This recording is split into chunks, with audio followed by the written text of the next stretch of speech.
하나님께서는 피를 통해서 구원을 약속하셨습니다. 모든 생물은 그 피가 생명과 일체라. 그러므로 내가 이스라엘 자손에게 이르기를 너희는 어느 육체의 피든지 먹지 말라 하였나니 모든 육체의 생명은 그 피인즉 무릇 피를 먹는 자는 끊쳐지리라. 피를 먹지 말라고 한 것은 그 피 안에 짐승이 가지고 있는 본성이 그대로 있다는 겁니다. 신약시대에 와서도 이방인들에게 꼭 필요한 율법의 계명이 무엇일까? 우상의 제물과 피와 목매어 죽인 것과 음행을 멀리할지니라. 이방인들에게 최소한의 권면사항이 바로 이겁니다. 또 히브리서 9장 22절에 율법을 쫓아 거의 모든 물건이 피로써 정결케 되나니 피 흘림이 없은즉 사함이 없느니라. 성소에 있는 많은 기구를 깨끗게 하기 위해서는 양의 피를 바른 거예요. 피가 상징하고 있는 것은 죄를 사해주는, 부정한 것을 정결케 만드는 그런 속성이 있다 라고 하는 것을 피를 통해서 알려주신 거예요.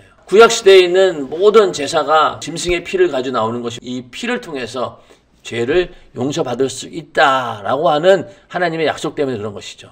성경 전체는 이 피의 사건을 말하고 있고 그 피의 사건을 통해서 무엇을 말하고 있느냐? 바로 예수를 말하고 있습니다. 창세기 3장 21절에 보면은 아담과 하와가 선악과를 먹고 나서 하나님이 두려워서 숨었어요. 벌거벗고 있어도 서로 부끄러운 줄을 몰랐는데 선악과를 딱 먹는 순간부터 부끄러운 걸 느끼게 되는 거예요. 나뭇잎을 꺾어다가 자기의 부끄러운 부분을 막 가리게 되죠. 이제 하나님께서 아담과 하와에게 가죽옷을 지어 입힙니다. 양을 잡아가지고 피를 흘린 다음에 그 가죽을 벗겨서 인간들의 부끄러운 부분을 가려주었던 것입니다. 예수님께서 이 땅에 어린 양으로 오셔서 피 흘려 죽으시고 우리 인간의 죄라고 하는 가장 부끄러운 부분을 가려줄 것이다. 덮어줄 것이다. 죄를 속해줄 것이다. 라고 예언하는 그런 상황이 바로 에덴 동산의 가죽옷입니다. 가인과 아벨의 제사. 하나님께서는 피 흘린 제사를 받으신다는 거예요. 구약시대에는 짐승의 피를 가지고 내가 이렇게 죽을 죄인입니다. 그러나 내 죄 대신 이 짐승이 죽습니다. 내 죄를 용서해 주십시오 라고 하나님께 제사 드리는 거잖아요. 예수님께서 어린 양처럼 오셔서 대신 십자가에 달려 피 흘려 죽으시고 우리 인간을 구원하는 그런 제사를 하나님께 올려드린다 라는 의미가 포함이 되어 있는 것입니다. 하나님께서 아브라함과 맺으신 그 언약이 있는데 할례입니다. 이스라엘 사람들은 그 어린아이의 그 생식기의 표피를 잘라버립니다. 피를 봐요. 하나님의 백성으로서의 구별된 그 기준이었습니다. 하나님 앞에 그 피를 보임으로 인해서 나는 죄인이고 내 죄를 대신해서 피 흘리실 예수가 온다라고 하는 것을 설명하고 있는 것입니다. 또 이스라엘 백성들이 애굽에서 탈출할 때 애굽 땅에 있는 장자들이 다 죽어갈 때 이스라엘에 있는 장자는 죽지 않았어요. 그 전에 하나님께서 뭐라고 그러셨나요? 너희가 양의 피를 문지방에다 발라라. 하나님의 사자가 문설주에 피가 있는 그 집은 그냥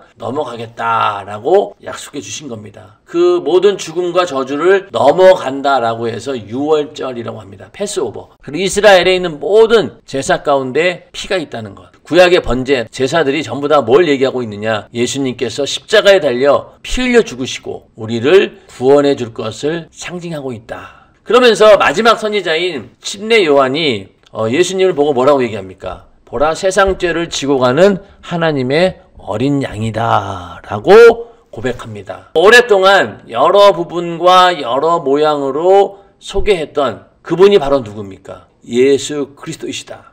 침례 요한은 마지막으로 예수를 딱 가리키면서 그의 생애를 마감하게 됩니다. 마지막 선지자였던 거죠.